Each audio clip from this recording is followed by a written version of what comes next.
Office को बड़ी दुविधा होती है कि ये कार्यक्रम क्या गृह मंत्री के हाथ से कराना चाहिए। कई बार वो असमंजस में पड़ते हैं। तब मैं हमेशा कहता हूं, अगर एक आवास के अंदर लगी हुई ट्यूबलाइट भी मेरे सीमा प्रहरी की सुविधा बढ़ाती है तो मैं वो करने के लिए भी सदैव तैयार होता हूं। और इस भाव के साथ हमने सीमाओं की रक्षा करने वाले जवानों की सुरक्षा की चिंता की है। कई प्रकार के काम किए गए।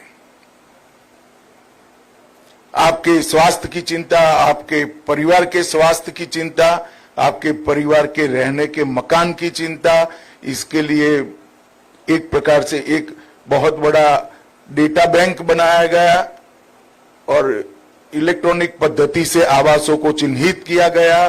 क्रॉस सीएपीएफ भी उसका देने का निर्णय किया गया। ढेर सारी चीजें करी है, मगर फिर भी मैं समझता हूं कितना भी करे, घर से दूर रहकर सीमा होती है। सीमा पर इसकी सुरक्षा करना बहुत कठिन होता है। मैं अभी कच्छ की बॉर्डर पर दलदली सरहद का भी सरक्रिक में विजिट कर आया। रेगिस्तान के रण में भी मैं जाकर आया हूं, राजस्थान के। और आज यहां जहां मलेरिया होना स्वाभाविक है, बहुत बारिश होती है, ऐसे क्षेत्र में भी मैं आज आया हूं। मैं जानता हूं आपकी कठिनाइयां क्या हैं। कठिनाइयों को आपको सरकार कितनी भी सुविधाएं करे, इसको सहन ही करना पड़ेगा। परंतु मैं एक और बात बताने आया हूं। मैं बचपन से लोगों के बीच में रहकर काम करता हूं।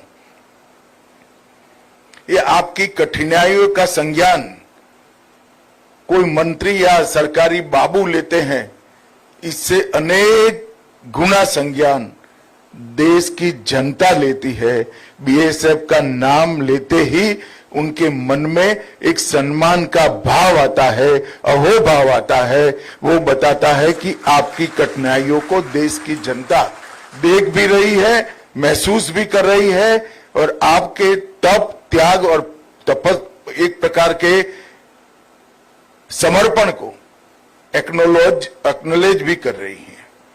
मित्रों, आज हम यहां आए हैं तब बीएसएफ के पास जितनी